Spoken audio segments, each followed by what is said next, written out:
Canal Escute Áudio Novel. Se inscreva. Novel Teoria Fanfic. Fanfic One Piece, o Lunariano mais forte. Parte 6. Capítulo 52. No convés do Força Vermelha, Lucky Rose contemplava a cena que se desenrolava no céu, completamente atônito. Louis é tão forte assim? Ao lado dele, o resto dos piratas do Ruivo não estava em melhor situação, todos boquiabertos. Eles só sabiam que Louis era mais forte do que a maioria deles, mas nunca imaginaram que ele fosse tão forte. Uma após a outra, lanças incandescentes riscavam o céu como uma chuva de meteoros, vaporizando as nuvens e a névoa em sua queda livre. Por onde passavam, a atmosfera se incendiava instantaneamente, e um mar de fogo consumia o céu, tingindo de ouro. Shanks observava Louis, que se erguia imponente no firmamento, com um sorriso de satisfação nos lábios. Rapidamente virou-se e falou com seus companheiros de tripulação atrás dele. Vamos. Iremos ver Uta e depois voltaremos para ajudar Louis. Antes mesmo do ataque atingir a costa, uma onda de calor escaldante já se aproximava da superfície do mar. O ar acima do navio de guerra em forma de proa distorcia-se, e os soldados eram torrados pelo calor até ficarem com os rostos vermelhos e encharcados de suor. Ao ver isso, Garp abandonou sua postura um tanto descontraída, e seu rosto gradualmente se tornou sério.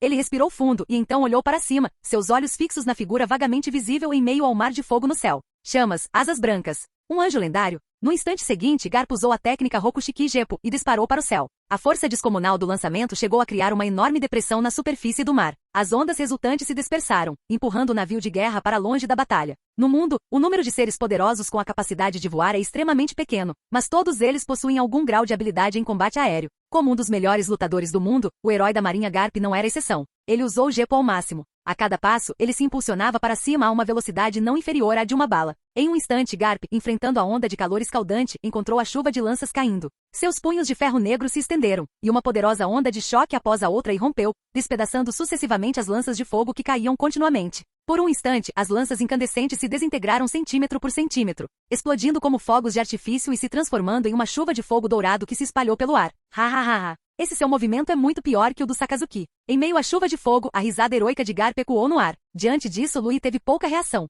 Ele apenas esperava que Garp ainda pudesse dizer a mesma coisa daqui a 10 anos, quando visse o peito de seu neto sendo perfurado por Sakazuki. Lá no alto do céu, Louis estava de pé com sua lança e espada em punho, suas asas abertas, seus cabelos dourados ao vento, seu corpo inteiro banhado em chamas. Diante de um inimigo poderoso após muito tempo, Louis deixou suas chamas atingirem o máximo de sua intensidade. Talvez fosse devido ao sangue de anjo, mas naquele instante, as chamas nas costas de Louis desapareceram. Em seu lugar, uma auréola envolta em fogo surgiu atrás de sua cabeça. Isso era algo que Louis jamais esperara. A última característica que poderia ter revelado passivamente sua identidade racial havia, de fato, sumido. Sem saber, Louis dera mais um passo em direção a se tornar um anjo. Asas brancas como a neve, a capacidade de curar todos os seres vivos e agora uma auréola forjada no fogo. Se você dissesse que Louis não era um anjo, provavelmente ninguém acreditaria. No instante seguinte, Louis apertou ainda mais a lança e a espada das 7 estrelas. Mais uma vez, controlou as chamas que se enrolavam em suas asas para se impulsionar em um mergulho em alta velocidade. Quase instantaneamente, Louis percorreu 1000 metros. A lâmina da lança, ostentando um sol flamejante, perfurou o céu, mirando diretamente no peito de Garp. Sol ardente sussurrou Louis em seu coração. Diante da figura dourada que avançava em sua direção em alta velocidade, Garp não se surpreendeu nem um pouco. Ao longo das décadas, ele havia lutado contra inúmeros pesos pesados. Sua vasta experiência em combate era mais do que suficiente para lidar com ataques em altíssima velocidade. Garp sorriu, estendeu a mão enegrecida, cerrou o punho e a golpeou diretamente contra a haste metálica da lança. Bum! Com um só golpe, Garp derrubou a lança que carregava o sol, fazendo-a cair ao seu lado. Em seguida, agarrou rapidamente o cabo de metal da lança, segurando-o com firmeza. Seu outro punho de ferro voou direto para o rosto de Louis. Louis não teve medo. Com determinação, ergueu a espada das 7 estrelas para bloquear o ataque. Bum! Um golpe poderoso o suficiente para despedaçar uma montanha concentrou-se inteiramente na espada das 7 estrelas na mão de Louis. A atmosfera se agitou com ondas de choque, formando um anel de fogo que se expandiu ao redor dos dois. Eles ficaram num breve impasse. Garp, com um sorriso heróico, disse a Louis: Garoto, pare de bancar o pirata com aquele pirralho do Shanks. Venha ser um fuzileiro naval. No instante em que Garp viu o rosto de Louis, ficou chocado com sua juventude, sabendo que se tratava de outra Charlotte Linlin. Em seguida, buscou em sua memória um cartaz de procurado semelhante, mas não encontrou nada. Assim, nasceu essa ideia. Contudo, Louis, preso no impasse, não respondeu. Nem mesmo a malícia em seus olhos mudou. Garp franziu a testa. Era um tipo de malícia que ele raramente vira. Nem mesmo os piratas mais cruéis e poderosos do Novo Mundo jamais haviam demonstrado tamanha maldade contra os fuzileiros navais. No momento em que estava prestes a perguntar, pareceu pressentir algo. Imediatamente soltou a lança e se protegeu com seu haki do armamento indestrutível. No instante seguinte, o sol escaldante na lança detonou instantaneamente. Um calor aterrador irradiou a luz dominando o céu. A alta temperatura irradiada se espalhou, incendiando as velas do navio de guerra distante e os uniformes dos fuzileiros navais, transformando-os em uma tocha gigante erguida sobre o mar. O impacto massivo lançou Garp, que estava protegido por seu aqui para trás, fazendo-o cair centenas de metros em um instante. Mas ele rapidamente se estabilizou, removeu o aqui que o protegia e revelou que apenas suas roupas e cabelo estavam chamuscados. Garp olhou primeiro para Louis, depois para o navio de guerra que agora estava em chamas. Temperatura alta, hein? Problemático mesmo. Louis bateu as asas mais uma vez e mergulhou em direção a Garp. Desta vez, uma pálida luz dourada envolveu a espada das 7 estrelas e a lâmina de sua lança. Se a atingisse e o aqui do oponente não fosse forte o suficiente, causaria danos irreversíveis. A habilidade da fruta da vida nunca se limitou a conceder vida, ela também tinha a capacidade de tirá-la. Ao mesmo tempo, uma luz dourada emanou do corpo de Louis e se expandiu a uma velocidade extremamente rápida, envolvendo Garp. Até onde a vista alcançava, um dossel dourado se estendia das altas nuvens até o fundo do mar, substituindo o mundo antes colorido e tingindo tudo de dourado. Na percepção daqueles que possuem aqui da observação, misteriosos sinais de vida surgiram do nada, tanto no céu quanto nas profundezas do mar. Sob a proteção dourada, o poderoso aqui de Garp garantiu que ele permanecesse completamente imune. Ele ignorou Louis que mergulhava rapidamente e em vez disso virou-se de lado, desferindo um soco na superfície do mar. Bum! Um vendaval violento desceu, criando diretamente um tsunami na superfície do mar, que imediatamente se alastrou em direção ao navio de guerra em chamas. Após isso, Louis, com as asas bem abertas, refletiu-se mais uma vez nos olhos de Garp, a lâmina da lança, revestida de um dourado pálido, apontada diretamente para sua garganta. Capítulo 53. Garp ergueu o olhar, encontrando um par de olhos que continham uma malícia infinita, mas nenhum traço de loucura. Garp não entendia por que um pirralho que parecia apenas alguns anos mais velho que Ace nutria uma malícia contra os fuzileiros navais que nem mesmo os monstros de elite jamais haviam demonstrado. Mas ele sabia o que tinha que fazer naquele momento. Fazer com que aquele inimigo dos fuzileiros navais ficasse ali para sempre e impedir o nascimento de uma segunda Charlotte Linley. No instante seguinte, uma energia inesgotável emanou do corpo de Garp. Arcos de eletricidade negros e vermelhos o envolveram, e seus olhos brilharam com uma luz vermelha. Raios negros e vermelhos cruzaram a superfície do mar, e o impacto informe gerou um furacão, criando ondas tempestuosas e aterrorizantes em mar aberto. A poderosa pressão atingiu Louis, bombardeando continuamente seu corpo e mente, arremessando com força para trás dezenas de metros. Aqui do Conquistador, eu também tenho. Louis estreitou os olhos. No instante seguinte, uma segunda onda de aqui do Conquistador irrompeu. Raios negros e vermelhos se entrelaçaram e colidiram, pairando no alto do céu, formando uma gigantesca teia negra e vermelha que cobriu os céus. O aqui do Conquistador colidiu com a superfície do mar, e as ondas, já semelhantes a um tsunami, tornaram-se ainda mais violentas. Até onde a vista alcançava, o oceano tremia como água em uma bacia, e a água do mar era agitada como em um terremoto, criando uma cena apocalíptica. Na superfície do mar, Garp olhou para Louis, que também estava cercado por arcos de eletricidade negros e vermelhos, sem demonstrar qualquer surpresa nos olhos. Ele sabia que para um ser como aquele, nascido com um talento excepcional e acima de milhões, possuir aqui do Conquistador era algo perfeitamente normal. Após um breve confronto, Garp não se conteve mais. O poderoso aqui do Conquistador, cultivado ao longo de décadas de batalhas ferozes contra inúmeros seres poderosos, começou lentamente a suprimir o de Louis. Então, ele usou o Gepo e desapareceu instantaneamente. Quando reapareceu, já estava diante de Louis. O corpo de Garp pulsava com aqui, e o poder que ele emanava era como um fluxo de ar palpável, preto e vermelho, girando ao seu redor. Ele ergueu seu punho de ferro, que crepitava com arcos de eletricidade pretos e vermelhos, e o brandiu impiedosamente contra Louis. Revestimento do Conquistador? Vamos lá. Louis, em vez de recuar, avançou. Como todos sabiam, embora Louis tivesse deixado de ser analfabeto por meio do estudo autodidata, ele ainda não sabia como escrever a palavra covarde. Uma pessoa pode perder, mas não pode ser covarde. Perder pode não necessariamente destruir as crenças de alguém, mas ser covarde inevitavelmente levará ao colapso dessas crenças e ao declínio do seu aqui. O majestoso aqui de Louis se espalhou de sua palma, e um fluxo de ar negro rapidamente se enrolou em torno de sua lança, que já brilhava com uma pálida luz dourada. Com um movimento rápido de seu único braço, Louis projetou um sol flamejante na lança, que simultaneamente estava revestida de aqui do armamento, e enfrentou o punho de ferro de Garp de frente. No instante seguinte, a lança incandescente e o punho de ferro envolto em aqui do Conquistador colidiram. Bum! Um som semelhante a um terremoto irrompeu de repente. O impacto massivo desencadeou um furacão caótico, deslocando as densas nuvens no céu e permitindo que a luz quente do sol brilhasse novamente sobre o mar. Garoto, seu aqui não é forte o suficiente. Garp sorriu. Após um breve impasse, Garp usou sua força, desviando a lança de Louis, e seu punho de ferro atingiu imediatamente o peito de Louis. Bang! Arcos elétricos pretos e vermelhos perfuraram o corpo de Louis. Atingindo continuamente seu corpo e mente, eles o arremessaram instantaneamente para longe. Após voar horizontalmente por dezenas de metros, Louis abriu as asas e lançou chamas para parar. No instante seguinte, impulsionado pelas chamas, avançou novamente. Sem ferimentos, Garp ficou estupefato. Receber um soco com o revestimento do Conquistador e não se ferir. Essa era uma situação que ele só tinha visto com Charlotte Linley. Será que este é outro balão de ferro? Garp ficou um tanto surpreso. Não era apenas sua poderosa defesa que lembrava a de Charlotte Linley. As duas assinaturas de vida adormecidas também fizeram Garp se lembrar de Omis. Mas ele rapidamente afastou esses pensamentos e desferiu mais um soco em Louis, que vinha em sua direção com um estrondo sônico penetrante.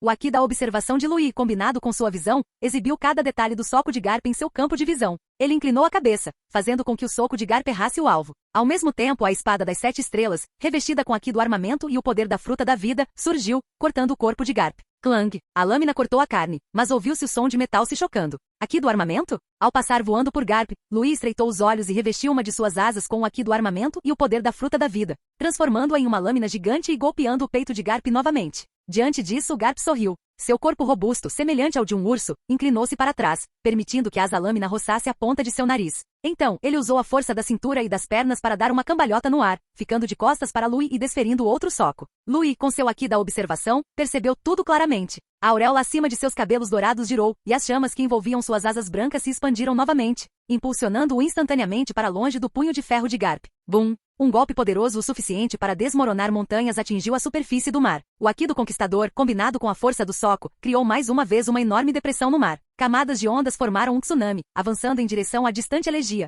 Garp olhou para a figura dourada que mais uma vez voara a uma altura de vários milhares de metros em um instante, sentindo-se extremamente frustrado. Tanta velocidade, receio que só Borsalino consiga alcançá-lo. A milhares de metros de altura, Louis lançou um olhar para o tsunami que se aproximava de elegia. Com o pensamento, controlou as criações de sua habilidade para contê-lo. Ao mesmo tempo, Garp também olhava pensativamente para a distante elegia. Louis estava de pé no alto do céu, olhando para Garp, que usava gepo para se manter à tona acima do mar. Então, sob o olhar de Garp, ele ergueu a mão e de uma nuvem de tempestade distante, invocou uma bola de relâmpago que irradiou uma luz branca deslumbrante. Comparado à sua formidável defesa e velocidade, o poder de ataque de Louis ainda era relativamente fraco. Um ataque capaz de eliminar um vice-almirante ou um agente da CP-0 com um único golpe era apenas razoável para uma entidade de elite como Garp. Louis também entendia que com apenas 12 anos, se quisesse causar dano efetivo a um inimigo muito superior a ele, precisaria recorrer ao poder de um desastre natural. No instante seguinte, a bola de relâmpago pairando e crepitando na palma da mão de Louis, fundiu-se à sua lança. Num instante, a lança de metal irradiou uma luz branco-prateada, imbuída do grande poder de um desastre natural. Então, pela terceira vez, Louis mergulhou.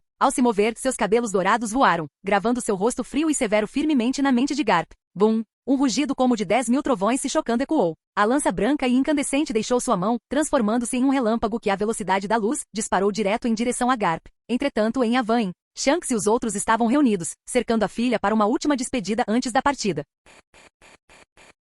Capítulo 54. Vários milhares de metros acima do nível do mar em Yavain, fios de nuvens e névoa eram soprados pelo vento frio da altitude, pairando sobre a ilha nuvem e ocultando tudo. Até onde a vista alcançava, era um mundo branco, quase um apagão total. Por um instante, as 4 pessoas em Yavain perderam completamente a visão, incapazes de enxergar qualquer coisa do campo de batalha distante. Mas os rugidos aterrorizantes, os trovões e os sons colossais de impacto que vinham continuamente da distância indicavam que a batalha ainda estava sendo travada com ferocidade. Eles são ambos tão fortes. Conseguimos ouvir a comoção de uma batalha a várias milhas náuticas de distância. E Helena se virou na direção do som, com os olhos cheios de desejo por tal poder. Garp é um monstro. Nem mesmo 5 pessoas nas profundezas do Novo Mundo conseguem se igualar a ele. Não muito longe dali, Limejui se respirou fundo. Uta ouviu isso, puxou a manga dele e perguntou com o coração partido. Foi ele quem espancou vocês tão brutalmente? Limejui se olhou para baixo e encontrou os olhos roxos e lacrimejantes de Uta, respondendo com um sorriso. Está tudo bem agora. Louis já nos curou. E quanto a Shanks e os outros? Uta então pensou em seu pai, Shanks, e no resto da tripulação. Shanks e os outros ficarão bem. Eles são muito fortes, sabia? Limejui se deu um tapinha na cabeça de Uta. E Helena se virou para olhar para Ongo e perguntou, franzindo a testa. Por que uma pessoa tão poderosa apareceria no Mar do Leste? E por que entrou em conflito com você? Diante disso, o rosto de Ongo se tornou muito sombrio. Ele explicou o motivo em tom pesado. Garp, assim como o capitão de Shanks, é natural do Mar do Leste. Ouvi dizer que ele costuma voltar ao Mar do Leste para passar férias. Nós simplesmente o encontramos a caminho de Elegia. Para ser preciso, podemos dizer que demos azar. Ou melhor, todos os outros piratas do Mar do Leste eram azarados. Entre os 4 mares separados pela Red Line e pelo Cal Belt, o Mar do Leste era conhecido como o mais fraco. Isso sempre foi motivo de piada entre muitos piratas da Grand Line. E depois de vivenciar esse infeliz acontecimento, Ongo tinha uma vaga ideia do verdadeiro motivo pelo qual o Mar do Leste havia se tornado o mar mais fraco. Até mesmo os piratas do Ruivo foram perseguidos assim depois de encontrarem Garp por acaso. Só se podia imaginar o destino dos outros piratas se o encontrassem. E Helena ficou surpresa. Ela havia considerado muitas possibilidades, como serem perseguidos por assumirem a culpa pela destruição do reino de Jacob, ou serem denunciados pelo povo da Vila Fúcsia. Mas ela jamais imaginou que a tripulação do Ruivo tivesse simplesmente se deparado acidentalmente com o herói da marinha. Por um instante ela não soube o que dizer. Nesse instante ouviram-se passos atrás deles, e o som fraco de uma conversa chegou aos seus ouvidos. Esta é a ilha nuvem de Louis e dos outros? É certamente muito mais estável do que um navio. Ao ouvir as vozes, Uta pareceu pressentir algo. Seus olhos cor de ametista brilharam, e as tranças em forma de orelhas de coelho na parte de trás de sua cabeça se eriçaram. No instante seguinte, ela exibiu um sorriso radiante e mergulhou nas profundezas da névoa. Shanks! Por trás da névoa densa, várias figuras emergiram lentamente. Eram Shanks e os outros com uma aparência um tanto desgrenhada. Ao ver Uta correndo em sua direção, Shanks também exibiu um sorriso carinhoso. Ele se ajoelhou e segurou os ombros de Uta. Uta, eu não quebrei minha promessa. Sua voz para cantar ficou ainda melhor, Uta. Uta ergueu os olhos, encontrou o olhar adorador de Shanks e assentiu firmemente. Sim, eu sempre acreditei que você viria. Então, ela viu os ferimentos em Shanks e nos outros, e seu coração afundou. Era a primeira vez que via seu pai tão gravemente ferido. Ela estendeu a mão delicadamente e tocou a bandagem que envolvia a cabeça de Shanks, perguntando com o coração apertado, dói? Shanks sorriu e balançou a cabeça, dizendo com indiferença, que pirata não se machuca. Desde o dia em que partimos para o mar, estávamos preparados para morrer a qualquer momento. Comparados à morte, o que são esses pequenos ferimentos? Então Shanks examinou Uta cuidadosamente e estendeu a mão e acariciou seus cabelos, dizendo com alívio, Louis e Helena cuidaram muito bem de você. Uta e eu somos parceiras que podemos confiar uma à outra. Estamos todas nos protegendo mutuamente, disse Helena, aproximando-se lentamente e em voz baixa. Ao ouvir isso, os cantos da boca de Shanks se curvaram para cima, revelando um sorriso que não tinha nada da dignidade de um gigante. É mesmo? Nesse instante, Uta também conseguiu conter seus pensamentos confusos. Ela se virou, pegou a mão de Helena e com um sorriso contou a Shanks sua decisão. Ei, Shanks! Shanks ficou surpreso. Parecia que ele havia percebido algo, e seu coração ficou um pouco confuso. Embora fosse o que ele mais desejava, agora que o dia finalmente chegará, Shanks ainda estava um pouco relutante. Mas no final, ele ainda sorriu e perguntou, o que foi, Uta? Decidi partir numa aventura com Louis e Helena. Assim que suas palavras foram proferidas, todos na ilha nuvem silenciaram. Apenas o som do vento frio e os rugidos violentos da batalha distante se misturavam. Os membros da tripulação do Ruivo que haviam seguido Shanks abaixaram a cabeça e não disseram nada, seus rostos mergulhados em sombras, tornando suas expressões indecifráveis. Apenas Shanks e Beckman ainda mantinham um leve sorriso, e Helena observou a aparência de todos. Após refletir um pouco, virou-se e saiu, dirigindo-se mais uma vez para a borda da ilha nuvem, deixando aquele espaço para o grupo de Uta e Shanks. O vento de grande altitude carregava fios de nuvens e neblina, que sopravam contra o rosto de Uta e levantavam a franja de sua testa, revelando seu olhar sério para Shanks. Shanks ficou momentaneamente atordoado, mas no instante seguinte voltou a ser a figura familiar que Uta conhecia. É assim mesmo. Uta, agora você terá seus próprios parceiros e sua própria aventura, disse Shanks, acariciando suavemente os cabelos ruivos e brancos de Uta, esforçando-se para acalmar suas emoções e suavizar seu tom de voz. As palavras aparentemente calmas de Shanks lançaram o caos sobre as emoções que Uta havia cuidadosamente cultivado. Inconscientemente, ela baixou a cabeça e, cena após cena, seus momentos com Shanks e os outros passaram diante de seus olhos. Shanks! Os cantos da boca de Shanks se curvaram para cima. Ele estendeu a mão e segurou o rosto de Uta, erguendo sua cabeça para encontrar seus olhos, que estavam embaçados pelas lágrimas. Uta, mesmo que estejamos separadas, não importa onde você esteja, você sempre será minha filha. Sim. Uta o ouviu e, lutando contra as lágrimas, assentiu firmemente. Shanks sorriu aliviado. Então, levantou-se lentamente e deu um tapinha na cabeça de Uta. A despedida de um pirata não precisa de lágrimas. Então, vamos nos despedir com um sorriso. Atrás de Shanks, toda a turma do Ruivo levantou a cabeça e em uníssono deu um sorriso para Uta. Capítulo 55. A batalha distante se intensificava cada vez mais. As ondas de choque e as correntes de ar caóticas dos confrontos varriam a área, dispersando os tênues fios de nuvens e névoa na ilha nuvem. Shanks e sua tripulação observavam Uta em silêncio, como se tentassem gravar sua imagem em seus corações. Vai, Uta! Junto com Louis e Helena, deixem suas pegadas e memórias neste mundo. Estaremos esperando por você no último mar do mundo. Naquele momento nos encontraremos novamente. Terminada sua fala, Shanks se virou lentamente. Sacou devagar sua famosa espada grifo da cintura e caminhou pela ilha nuvem em direção ao campo de batalha. Na orla da nuvem, Shanks desamarrou a bandagem ensanguentada da cabeça, deixando o vento frio chicotear seus curtos cabelos ruivos e a capa negra atrás dele. Sob o olhar de todos, os olhos profundos de Shanks pousaram na batalha distante. Ele ergueu sua famosa espada, irradiando um espírito guerreiro arrebatador por todo o corpo. Vamos todos! Deixem passar essa relíquia antiga do passado e mandem Uta e seus companheiros seguirem viagem. Atrás dele, ecoavam as respostas entusiasmadas de seus companheiros de tripulação. É isso aí! No instante seguinte, um sorriso se espalhou pelos lábios de Shanks. Ele saltou da grande altitude, mergulhando direto para o campo de batalha. Imediatamente depois, os outros o seguiram sem demonstrar qualquer hesitação, também saltando do céu e acompanhando Shanks enquanto sobrevoavam o mar em direção a Garp e Louis. Na borda da Ilha Nuvem, Uta observava a tripulação saltar um após o outro. Ela apertou os lábios, em silêncio por um longo tempo. Ao seu lado, Helena caminhou lentamente até ela, estendeu a mão e acariciou sua cabeça, com um sorriso gentil no rosto. Não fique muito triste com a despedida de hoje. Os pensamentos que vocês têm um do outro se tornarão a bússola que os guiará para se reencontrarem.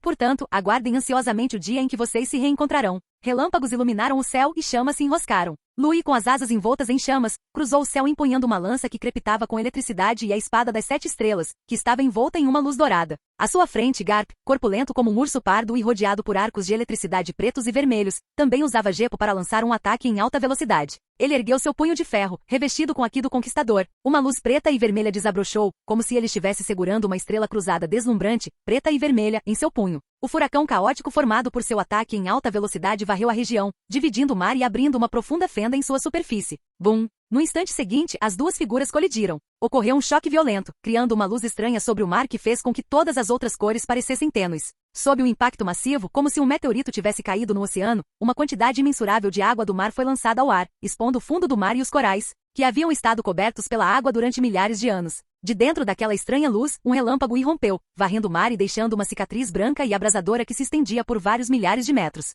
Quase ao mesmo tempo, um som como do céu desabando ecoou novamente. A força de um soco, cercada por arcos de eletricidade negros e vermelhos, carregou a figura de 2 asas e perfurou o leito seco do mar, criando um abismo imenso e sem fundo com centenas de metros de largura. A estranha luz dissipou-se e a figura corpulenta no ar foi revelada mais uma vez. Garp estendeu a mão e tocou o arranhão carbonizado em seu rosto. A sensação de dormência que acompanhou seu toque o deixou um pouco deprimido. Eu sou o primeiro a me machucar?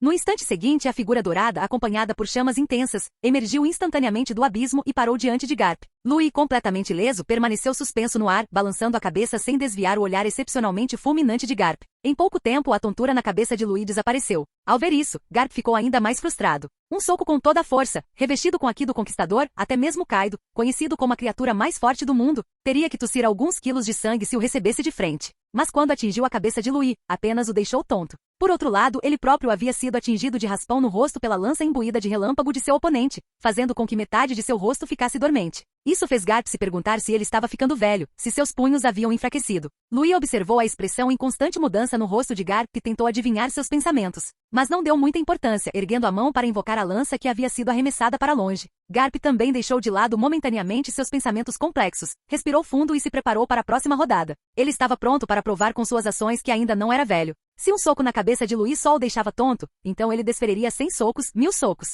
Garp não acreditava que aquele garoto, que nutria tamanha maldade contra os fuzileiros navais, pudesse suportar 1000 de seus socos. Nesse instante, a água do mar que havia sido deslocada pelo choque retornou, preenchendo o leito seco do oceano, o rugido das águas colidindo ecoando para lá e para cá. Ao mesmo tempo, Garp cerrou novamente seu punho de ferro, envolto em aqui do conquistador, e usou o gepo para lançar um ataque rápido. Num instante, a figura de Garp tornou-se um raio de luz preta e vermelha, passando num piscar de olhos. Em apenas um momento, ele percorreu várias centenas de metros, com o punho de ferro apontado diretamente para a cabeça de Louis. Em contraste, Louis relaxou sua postura de luta. Lentamente baixou a lança e embainhou a espada das 7 estrelas, como se ignorasse completamente o punho de ferro que estava prestes a atingir sua cabeça. Ele já havia pressentido a chegada de Shanks. Como não conseguia matar Garp, não havia motivo para continuar lutando. Embora Louis parecesse estar em uma batalha feroz com Garp, ele permaneceu calmo o tempo todo, jamais esquecendo seu propósito desta vez. Ganhar tempo para que Shanks e Uta se despedissem, não lutar até a morte com o herói marinho naquele mar. Uma figura com uma capa preta, empunhando um sabre, apareceu num instante, bloqueando o caminho de Garp diante de Louis. No instante seguinte, a terceira onda do Aqui do Conquistador de Shanks irrompeu. O céu pareceu escurecer, e uma luz negra e vermelha emanou de sua famosa espada, Grifo. Shanks virou a cabeça e olhou para Louis. Ao ver a espada das 7 estrelas na cintura de Louis, ficou surpreso por um instante, mas um leve sorriso surgiu em seu rosto. Como se quisesse que Louis visse tudo com clareza, ele ergueu lentamente seu sabre. Arcos de eletricidade negros e vermelhos se enrolaram e se entrelaçaram, tomando forma rapidamente. Louis estreitou os olhos e seu aqui da observação se expandiu, captando cada detalhe dos movimentos de Shanks. Asas pretas e vermelhas giravam e se estendiam, 4 garras gigantes estavam em um movimento de preensão, e uma enorme cabeça de águia, semelhante à de uma besta marinha, soltou um grito penetrante. Partida divina. A ave feroz da mitologia, o grifo, materializou-se sobre o mar e investiu contra a figura corpulenta com o punho cerrado. Em meio ao fluxo de ar caótico que soprava em sua direção, o olhar de Shanks era profundo. Ele deu a Garp, de rosto pálido, um sorriso que lhe era muito familiar. Não podemos permitir que você destrua a nova era, Garp. Num instante, o grifo formado pelo Aqui do Conquistador colidiu com o punho de ferro de Garp. Capítulo 56. Um estrondo tremendo irrompeu repentinamente quando o Aqui do Conquistador colidiu sem contato físico. Raios negros e vermelhos preencheram o ar, entrelaçando-se e colidindo, formando uma gigantesca teia negra e vermelha que cobriu o mar. A atmosfera tremeu violentamente e a água do mar foi lançada e agitada no ar. Mesmo as pessoas que estavam longe, em Elegia, podiam ver a cena devastadora no mar distante, como um meteorito caindo no oceano. Bem no centro do confronto destrutivo, os membros dos piratas do Ruivo e Garp permaneceram imóveis no ar, frente a frente. Shanks ergueu a mão trêmula, que ainda segurava sua famosa espada grifo, e respirou fundo. Em seguida voltou-se para Louis, que estava sendo protegido por seus companheiros de tripulação, e disse com um sorriso: navegue com confiança, Louis. Deixe isso conosco. O problema com Garp começou por causa dele e de sua tripulação, então era justo que terminasse com eles. Louis não recusou. Tudo bem. Ele estendeu a mão e uma luz dourada surgiu em sua palma. Um a um, raios de luz dourada emergiram da radiância e penetraram nos corpos dos piratas do Ruivo. Em apenas um instante, todos, exceto Limejuice e Yongo, que já haviam sido tratados, estavam completamente recuperados. Os piratas do Ruivo tinham uma tripulação pequena, então curá-los não cansou. Então, sem dar a mínima para a expressão complexa no rosto de Garp, ele se virou, bateu as asas e partiu. Seu objetivo havia sido cumprido. Não havia necessidade de ficar mais tempo. Em meio ao mar revolto, Shanks se virou para olhar para Louis, com um sorriso radiante no rosto. Louis, o que é isso? Louis virou a cabeça. Uma emoção indescritível emanava dos olhos de Shanks, que estavam sombreados por seu chapéu de palha. Ele falou em um tom gentil e calmo: estou deixando Uta aos seus cuidados. Claro, respondeu Louis com uma expressão séria, assentindo com a cabeça sem dizer mais nada. No instante seguinte, ele olhou para a distância, e as chamas que se enrolavam em torno de suas asas brancas se expandiram novamente, expelindo um fogo escaldante que o impulsionou para longe do campo de batalha. Ao ver isso, Garp usou o gepo para atravessar o mar, seu punho de ferro envolto em Aqui do Conquistador, mirando diretamente nas costas de Louis. No instante seguinte, Shanks apareceu atrás de Louis, erguendo sua famosa espada, também revestida com Aqui do Conquistador, para enfrentar o punho de ferro de Garp. Clang! O punho de ferro e a lâmina se chocaram sem contato. O Aqui do Conquistador devastou a superfície do mar, criando uma tempestade colossal do nada. Shanks estreitou os olhos, com um sorriso pensativo nos lábios. Vice-almirante Garp, você não deveria estar pensando em extinguir a nova era. Assim que suas palavras foram proferidas, balas, cortes, choques elétricos e outros ataques, todos revestidos de poderoso Aqui, vieram de trás de Shanks, mirando diretamente em Garp. Shanks percebeu isso e usou a força de ambas as mãos. Coordenando-se com a força de seus companheiros de tripulação, ele empurrou Garp para trás temporariamente várias centenas de metros. Garp, erguido por gepo, franziu a testa e disse em voz baixa: aprendiz do Roger, por que você está criando um cara com tanta maldade contra os fuzileiros navais? No entanto, Shanks apenas riu. Tudo aquilo era apenas o fruto amargo que os fuzileiros navais e o governo mundial haviam semeado. Não tinha nada a ver com ele. Mas ele não precisava explicar isso a Garp. O tempo resolveria todos os mistérios. Shanks pressionou o chapéu de palha na cabeça e olhou para Garp, que estava distante e sangrava pela bochecha, com o espírito guerreiro arrebatador emanando de seu corpo. Como veterano, não é perfeitamente normal garantir que os novatos da nova era possam navegar sem problemas. Ao lado dele, Beckman acendeu um cigarro em silêncio, com uma expressão séria no rosto. Depois dessa briga, provavelmente não poderemos ficar muito tempo no Mar do Leste. Você está preparado para isso, Shanks? A expressão de Shanks congelou, e ele pareceu um pouco irritado. Eu não esperava ter tanto azar. Como eu ia saber que iríamos encontrar o Garp? Como eu poderia ter me preparado para isso? Após um longo momento, Beckman suspirou. Teremos que improvisar. No instante seguinte, seus olhos se tornaram penetrantes. Ele apontou novamente a pistola para Garp e, em coordenação com Shanks, lançou um ataque. Num instante, a batalha recomeçou. Os mares perto de Elegia voltaram a ecoar com rugidos contínuos e estrondos aterradores. Um arco dourado cruzou o céu, atravessando as nuvens, perturbando a névoa e deixando um rastro flamejante e brilhante. Logo, Louis, guiado por seu Aqui da observação, encontrou a van a vários milhares de metros de altitude. Um instante depois, ele diminuiu a velocidade lentamente e pousou sob o olhar atento de Helena e Uta. Assim que retornou, as duas se aproximaram do outro lado da ilha nuvem, lançando-lhe olhares preocupados. Você não está ferido, está, Louis?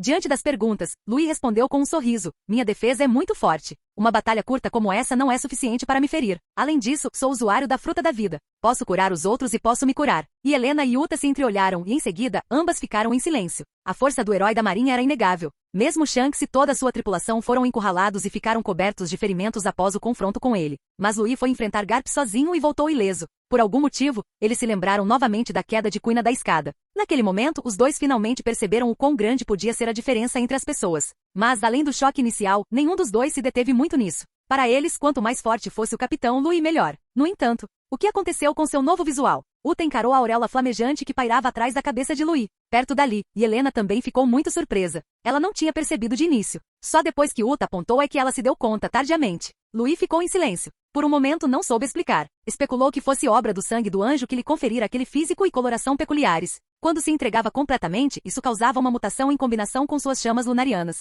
Diante disso, Luís só podia esperar que aquele sangue de anjo não tivesse sido raspado de algum martelo. Se fosse esse o caso, a probabilidade de Luís também sofrer com o tormento das profecias recursivas era muito baixa. Luís realmente não queria ver o futuro distante de repente, só para acordar e descobrir que havia caído em uma segunda profecia baseada na primeira, e assim por diante. Num ciclo infinito. Poder ver o futuro era bom, mas o tipo recursivo era inaceitável. Isso levaria qualquer um à loucura. Dentro de Avain, Luís tirou uma caixa de madeira e entregou a Uta. Uta, isto é para você. O que é isso? Perguntou Uta, pegando inconscientemente a pequena caixa de madeira com uma expressão confusa no rosto. Uma fruta do diabo, respondeu Luís sucintamente.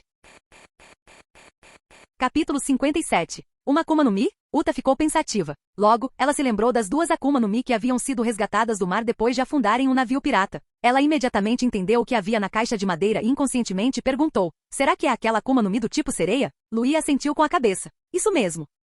Vocês duas já são usuárias de Akuma no Mi. Se eu comer uma fruta também, o que faremos se vocês caírem no mar? Uta estava um pouco preocupada. Ela temia que se comesse uma fruta, não conseguiria ajudar no momento mais crítico. Diante disso, Luís respondeu com um sorriso: não se preocupe. Posso transformar a água do mar em um ser vivo e fazer com que ela me puxe para fora do mar. Nesse instante, Helena saiu da cozinha com comida, colocando-a diante dos dois. O vendigo é uma zoomítica que está sempre associada a frio extremo e nevascas, disse ela suavemente. Eu também consigo congelar a superfície do mar antes de cair dentro. Mas, não era esta a fruta que sua tribo deveria ter coletado? Não seria apropriado eu comê-la, seria? Uta ainda se lembrava de que Luís havia dito que queria aquela fruta. Diante disso, Luís encontrou o olhar violeta de Uta e disse suavemente: Uta, sua voz é incomparável. Ninguém é mais adequada para a fruta da sereia do que você.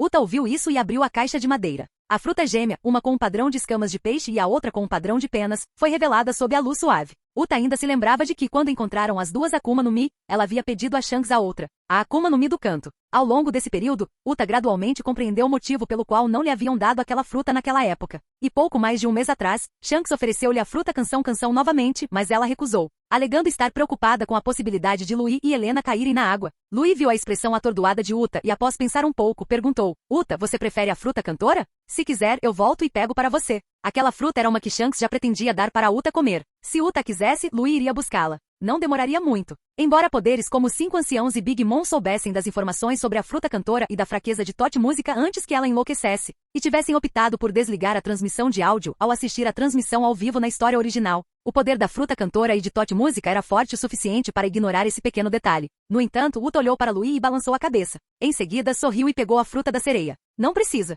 Eu não quero mais um mundo virtual. Além disso, só com um físico suficientemente forte é possível treinar o poder conhecido como Aqui e participar de um campo de batalha como este, certo? Sei que meu talento não é excepcional, então é melhor escolher um tipo Zoan. O mais importante para Uta era que se escolhesse uma Akuma no Mi do tipo Paramecia, ainda precisaria da proteção de Luís e Helena durante uma luta. Uta não queria que isso acontecesse no futuro. Dessa forma, ela se tornaria exatamente o que não queria ser, um fardo. Portanto, ela escolheu a zoomítica que poderia aprimorar seu físico. Crunch! Uta abriu a boca e deu uma mordida na fruta. No instante seguinte, um sabor intenso e um gosto indescritivelmente estranho atacaram suas papilas gustativas, fazendo-a franzir a testa. Arg! Uta soltou um gemido de desespero. Ao verem isso, os outros dois também franziram a testa inconscientemente. Ambos haviam comido frutas do diabo, e aquele gosto repugnante os deixará com um medo persistente. Logo, Uta se recuperou, desabando fracamente na cadeira e ofegando em busca de ar. Aqui está. Luís entregou-lhe um copo de água. Uta pegou a água e bebeu-a de um só gole.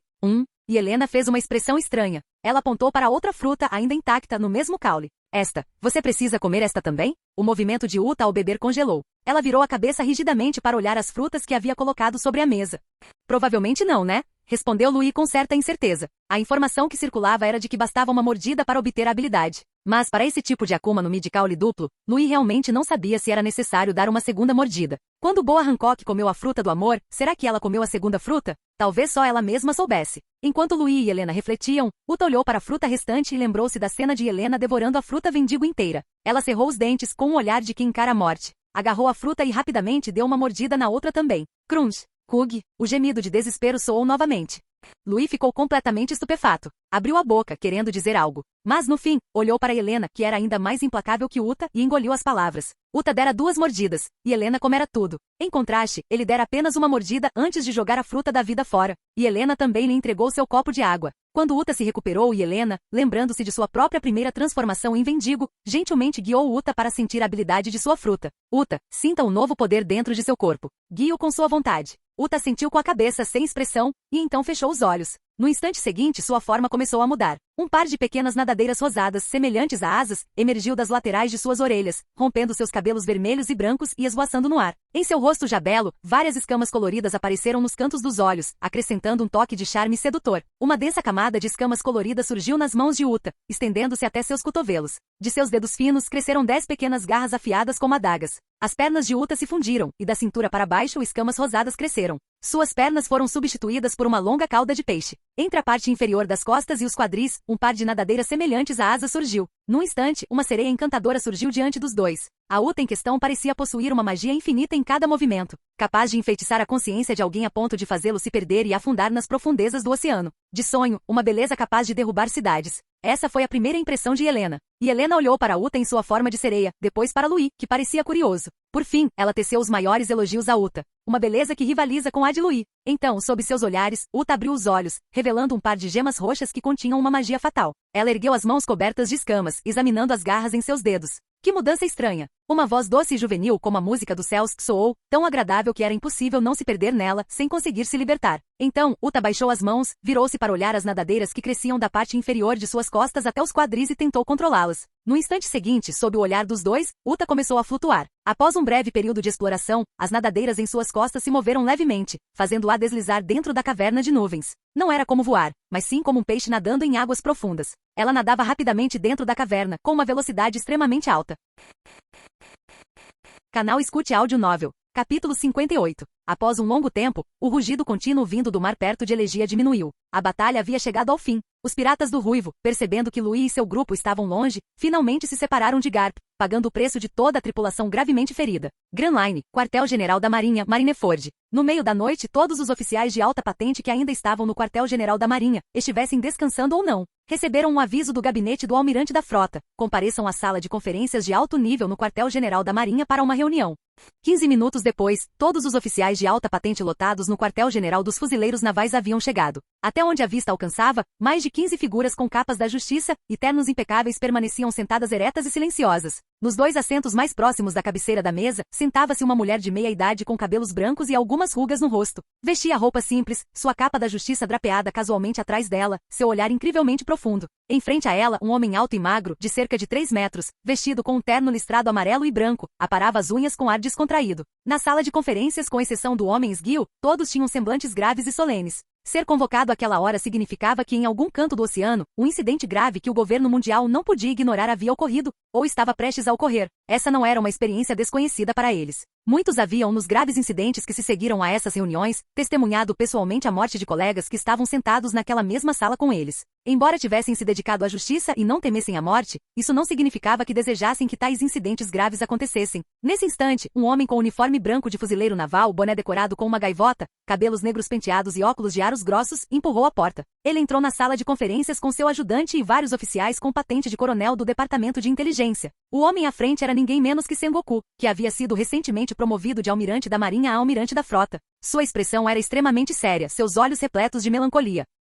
A chegada de Sengoku trouxe os vários oficiais generais presentes na sala de volta de seus pensamentos. Eles trocaram olhares com seus colegas mais próximos. A expressão e o olhar de Sengoku fizeram os corações dos oficiais de alta patente se apertarem, e a solenidade em seus rostos só aumentou. Então, sob o sinal de Sengoku, os oficiais de inteligência começaram a distribuir uma pilha de documentos a todos os oficiais superiores presentes. Todos deem uma olhada no relatório preliminar de Bogard, disse Sengoku, puxando a cadeira principal e sentando-se com uma expressão séria. O restante das informações terá que esperar que o Departamento de Inteligência as colete de Elegia. Por um instante, o som de papéis farfalhando preencheu a sala de conferências. As informações registradas nos documentos não eram extensas. Em poucos minutos, as pessoas começaram a colocar os papéis sobre a mesa, um após o outro. Os vice-almirantes franziram a testa, acendendo silenciosamente seus charutos e cigarros. Em instantes, toda a sala de conferências se encheu de fumaça e um cheiro sufocante. Ficou claro que o conteúdo do relatório era tão ultrajante que os havia deixado profundamente pensativos. Logo, todos os oficiais, incluindo o homem alto e magro, largaram o relatório e acenderam charutos. O homem magro até abandonou sua postura descontraída, sentando-se ereto em uma rara demonstração de seriedade. Ele segurava uma fotografia, examinando cuidadosamente o menino na imagem, com suas asas brancas como a neve abertas, uma expressão fria e os cabelos dourados ao vento.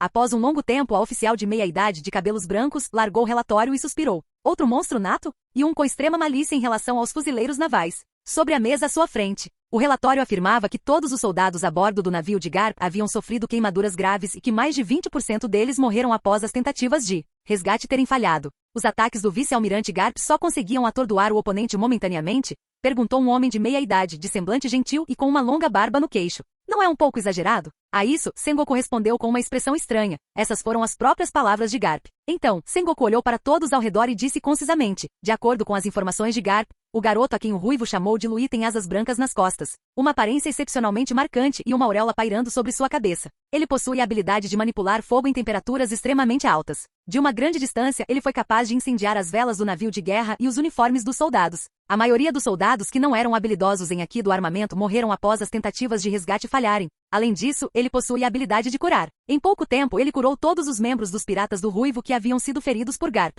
Sua velocidade é extremamente alta. Garp acredita que entre os fuzileiros navais apenas Borsalino pode alcançá-lo. Sua força é imensa. Mesmo um vice-almirante seria derrotado em pouco tempo se o enfrentasse. Presume-se que ele seja o usuário da fruta humano-humano, zoomítica modelo, Serafim. Muito jovem, defesa de alto nível, chamas de alta temperatura, capacidade de cura e um dos mais rápidos no mar. Mais importante ainda, ele nutria extrema malícia pelos fuzileiros navais. Essa série de descrições aplicadas a uma única pessoa deixou os oficiais de alta patente com expressões incrivelmente complexas. A boa notícia era que aquela reunião não tinha como objetivo enviá-los para combater os monstros nas profundezas do Novo Mundo. Mas a má notícia era que em algum canto do mar, um monstro com extrema malícia contra os fuzileiros navais estava se erguendo. Por um instante, todos os oficiais presentes se lembraram dos anos em que Charlotte Linley devastava os mares. Muitos deles eram daquela época e testemunharam, passo a passo, como aquele monstro invulnerável cresceu de uma pirralha com um poder destrutivo assombroso para um monstro que se erguia no ápice do mundo. Décadas mais tarde, outro monstro semelhante foi libertado. Isso fez com que todos percebessem que não podiam deixá-lo crescer em segurança. Um vice-almirante com feições faciais grosseiras bateu na mesa e gritou, almirante da frota, proponho que os vice-almirantes unam forças para procurar aquele monstro no Mar do Leste. Concordo plenamente. Concordo. Estou disposto a ir. Eu também. Diante disso, a oficial de cabelos brancos cruzou os braços e lançou um olhar frio para os oficiais voluntários. Vocês vão aumentar a recompensa dele? Se nem o Garp conseguiu romper a defesa, acham que vocês conseguem?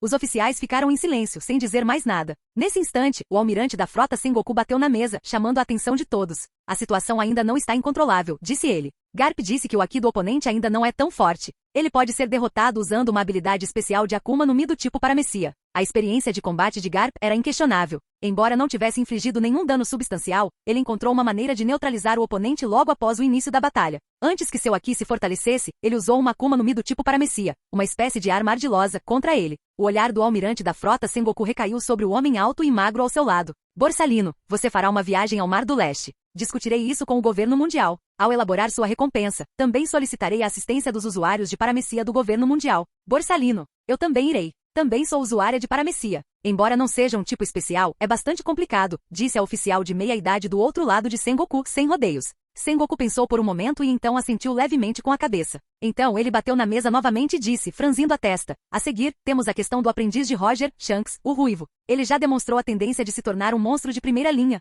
Além disso, precisamos encontrar rapidamente o outro aprendiz de Roger. Se o encontrarmos, informem imediatamente. Ele está escondido ainda mais fundo e pode ser tão perigoso quanto Shanks, o ruivo. Precisamos enviar tropas de elite para capturá-lo.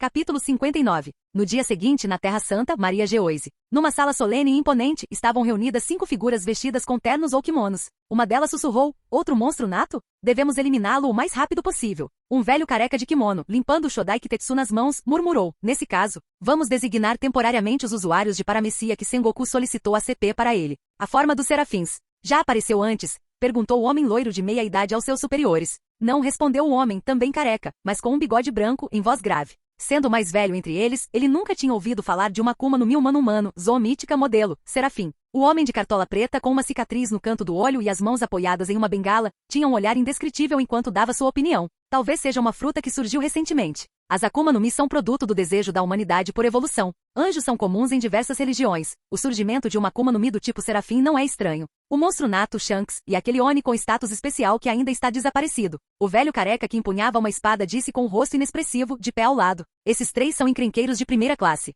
E quanto à recompensa? Devemos seguir a proposta de Sengoku? Perguntou outro. O velho careca, empunhando uma espada, disse com uma expressão impassível. Peçam aos Morgans para suprimirem as notícias sobre a luta do usuário de Serafim com Garp. Os monstros do Novo Mundo não podem saber disso. Diminuam a recompensa. Antes da morte ser confirmada, as forças fora do governo mundial não precisam saber de tanta coisa. No magnífico complexo arquitetônico de Mary Geoise, um velho de vestes suntuosas com adornos negros em forma de asas e cabelos grisalhos, olhava para a foto do menino com asas brancas como a neve, um traço de obsessão reluzindo em seus olhos. Um verdadeiro anjo, que linda! Comparados a ele, aqueles últimos resquícios só podem ser considerados imitações grosseiras. Uma coisa tão bela deveria por direito fazer parte da minha coleção. O velho levantou-se lentamente, pegou sua arma e saiu da mansão que mais parecia um palácio. Ao passar por um enorme campo de treinamento, ele se virou e instruiu uma garota de cabelos curtos, encharcada de suor. Vá dizer ao Garland que vou sair um pouco. A garota parou o que estava fazendo e respondeu com uma expressão vazia: eu o informarei, São Cabanha, sede da Agência Mundial de Notícias Econômicas. O que? Você quer que eu esconda a verdade sobre a notícia?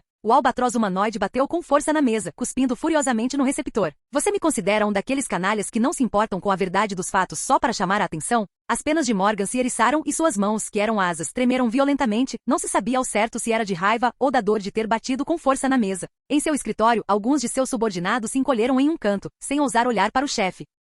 Você pode ser. O Denden Mushi na mesa imitou o agente distante na headline, respondendo secamente. Confio que fará o que pedimos, Morgans. Diante disso, o presidente da Agência Mundial de Notícias Econômicas, Morgans, ficou tão furioso que riu. Com um gesto brusco da asa, recusou categoricamente. Impossível. Absolutamente impossível. Se eu fizer o que você pede, eu pego este telefone amanhã e... No entanto, antes que Morgans pudesse terminar de falar, o agente da CP o interrompeu. Você quer que venhamos conversar com você pessoalmente? A voz de Morgan morreu em sua garganta. O ar mergulhou num silêncio sepulcral. No escritório, os subordinados de Morgan sentiram um arrepio na espinha. Sem olhar para trás, saíram da sala. Se ficassem ali e testemunhassem o passado sombrio do chefe, certamente seriam punidos. Após um longo tempo, o Denden Mushi imitou o agente do outro lado da linha, soltando uma risadinha. E, o que você ia fazer com o Denden Mushi?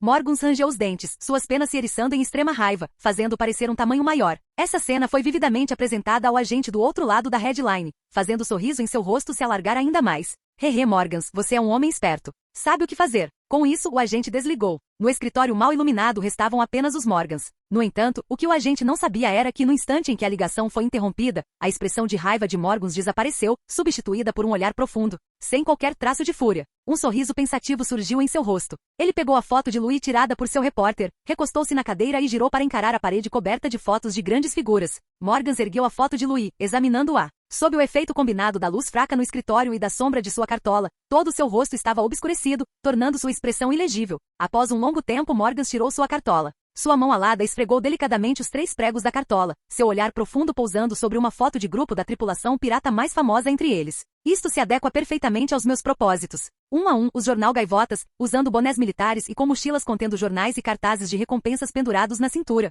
partiram das gráficas da Agência Mundial de Notícias Econômicas em todo o mundo. Ao amanhecer, asas brancas riscavam o céu enquanto as vacas notícias sobrevoavam diversas cidades. Elas soltavam gritos agudos, atraindo a atenção das pessoas que estavam embaixo. Os gritos repentinos chamaram a atenção de muitos cidadãos, que olharam para cima com expressões confusas. Um a um, cartazes de recompensas gratuitas foram lançados do céu pelas vaquinhas da notícia, flutuando sobre todas as ruas na brisa suave. Depois disso, as vaquinhas da notícia desceram do céu e pousaram nos locais mais visíveis, aguardando que os cidadãos comprassem jornais. Os cartazes de recompensa foram pagos pelo governo mundial, mas os jornais tiveram que ser comprados com dinheiro. Se você quisesse saber por que os piratas eram procurados, precisava comprar um jornal de um jornaleiro. Um instante depois, as pessoas, cheias de curiosidade, pegaram os cartazes que cheiravam a tinta. No instante seguinte, aqueles que haviam pegado os cartazes soltaram uma série de exclamações de surpresa. Foram os piratas do Ruivo que destruíram uma nação. As recompensas por suas cabeças aumentaram muito novamente. Alguém pode nos dizer o que aconteceu? Ao observar um dos cartazes de recompensa, vimos a imagem de um jovem de cabelo ruivo curto e 3 cicatrizes de garras acima de um dos olhos.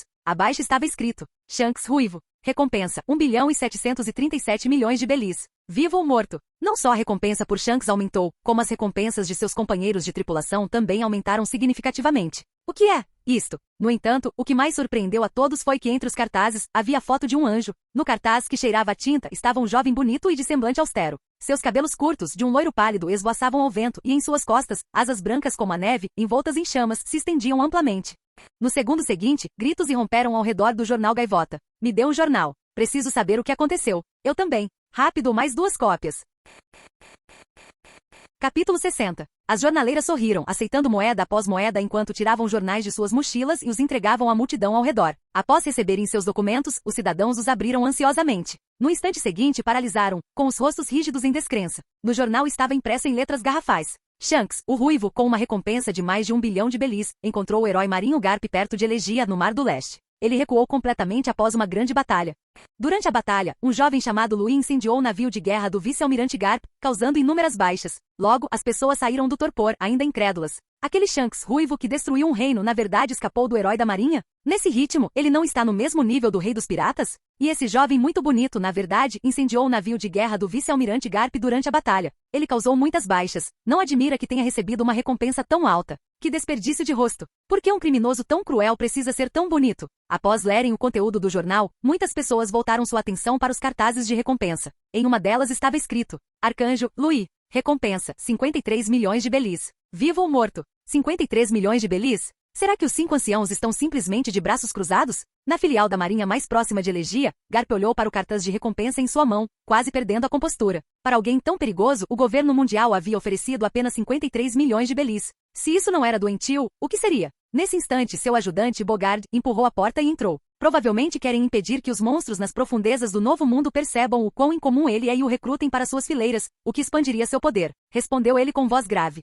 Especialmente aqueles 2 monstros, Kaido das Feras e Barba Branca. Diante disso, Garp cutucou o nariz com uma expressão de desprezo. Se eles têm tempo para essas artimanhas insignificantes, seria melhor mandarem mais gente para procurar aquele pirralho. O almirante da frota Sengoku já enviou o almirante Kizaru e o vice-almirante Tsuru para o Mar do Leste, juntamente com agentes da CP com habilidades paramecia especiais, explicou Bogard. O almirante da frota Sengoku acatou a sugestão de Garp e já discutiu com o governo mundial como lidar com o extremamente problemático Louis. Ao ouvir isso, a expressão de Garp suavizou-se consideravelmente. Ele então perguntou a Bogard: Você encontrou algo de especial depois de ir a Elegia? Garp lembrou-se de que o pirralho chamado Louis havia voado na direção de Elegia. Portanto, ele enviará seu ajudante para lá a fim de obter informações mais detalhadas. Após ouvir a pergunta de Garp, Bogard tirou um pedaço de papel do bolso do paletó. O rei e os cidadãos de Elegia foram muito cooperativos com a minha investigação. Disseram que o jovem chamado Louis não veio sozinho a Elegia. Ele estava acompanhado por muitas jovens bonitas que também tinham asas crescendo em suas costas. Elas atraíram muita atenção lá e até apareceram naquele concerto. Mas assim que apareceram, ele causou muita destruição, levando à morte da nova estrela da Elegia. Garp franziu a testa. Essa informação está correta? Bogard balançou a cabeça. Tenho a vaga impressão de que o rei Gordon estava escondendo algo, mas as respostas que recebi dos cidadãos foram todas mais ou menos as mesmas. Embora fosse o ajudante de Garp, ele ainda era um oficial militar e não tão profissional quanto a Cifer Paul. Sem usar a força, era difícil obter as informações desejadas. Mas seus subordinados não eram piratas, e sim cidadãos comuns. É claro que ele não podia usar a força contra eles. Diante disso, Garp assentiu pensativamente. Nesse caso, deixe a CP investigar aqui. Novo Mundo, Ilha Whole Cake. No castelo Whole Cake. Sob a penumbra, uma figura enorme e inchada jazia de lado no chão. A rainha da ilha Whole Cake, Charlotte Linley, olhava para o jornal e o cartaz de recompensa, que pareciam pequenos demais em sua mão. E um sorriso que faria a maioria das crianças chorar se espalhou por seu rosto. Mamãe, mamãe. Aquele pirralho aprendiz do navio do Roger. Apresse-se e venha para o Novo Mundo. Mal posso esperar para lhe dar uma lição. Enquanto falava, um líquido corrosivo escorria de sua boca cavernosa, corroendo o chão e criando crateras carbonizadas de onde subiam fios de fumaça verde. Essa pirralha cuja beleza não é menor que a minha na minha juventude. Um zoomítico modelo. Serafim, você disse? Um instante depois, Charlotte Linley falou novamente suas palavras arrepiantes. Prospero. Estou aqui, mamãe, respondeu um homem alto e magro que segurava um bastão de bengala doce em frente a Big Mom. Fiquem de olho. Quando esse pirralho chegar ao Novo Mundo, levem-no para a ilha Whole Cake. Sim, mamãe, respondeu o homem alto e magro. No convés do Moby Dick, um homem corpulento com um bigode em forma de meia-lua e longos cabelos grisalhos, olhava para o jornal que tinha na mão, com uma expressão pensativa no rosto. Aquele pirralho ruivo do navio do Roger? O homem chamado Edward Neugat relembrou o passado, quando aquele pirralho ruivo e outro pirralho de cabelo azul e nariz vermelho se uniram para tentar arrancar sua cabeça. Que nostalgia! País de Wano, Onigashima. Uma silhueta negra tão robusta quanto uma pequena montanha com chifres de Oni na cabeça jogou de lado com desdém uma garota de cabelos brancos que havia perdido a consciência. Em seguida, pegou o último jornal e o cartaz de recompensa das mãos de um jovem alto e loiro. O monstro chamado Kaido sentou-se no chão com um baque surdo. Tirou a cabaça que carregava nas costas, tomou um gole de saquê e olhou casualmente para o jornal. Escapou das garras daquele cão louco do Garp, o Orororo. Ele é bem capaz, aquele pirralho aprendiz da tripulação do Roger. Uma seção diferente do jornal chamou a atenção de Kaido. Fruta humano-humano, zoomítica modelo, Serafim. Queimou o navio de Garp, causando pesadas baixas? As palavras zoomítica despertaram Kaido instantaneamente de seu torpor alcoólico. No instante seguinte, um sorriso feroz se espalhou por seu rosto, e ele deixou de lado a questão do pirralho aprendiz de Roger. Ele pegou o cartaz de recompensa do garoto de cabelos dourados. Ao ver as asas nas costas do garoto, as chamas enroladas em seu corpo e a auréola deslumbrante, Kaido não conseguiu conter o riso. O Orororo. Um Zou mítico. Ele deve me servir. Ao ver isso, o jovem loiro gritou animado. Chefe, vou lá amarrar aquele cara e trazê-lo de volta. Kaido ouviu, olhou para o garoto loiro e soltou um resmungo. Ainda é um pouco cedo demais para você sair de Wano sozinho, Jack. Não muito longe dali, um homem alto, completamente coberto de couro e usando uma máscara específica, segurava uma cópia do mesmo cartas de recompensa que Kaido, examinando-o atentamente. Seu olhar estava fixo nas chamas que se enrolavam nas asas nas costas do menino. Ele estava perdido em pensamentos. Um instante depois, ele estendeu as asas negras como azeviche de suas costas, comparando-as às asas brancas como a neve na foto.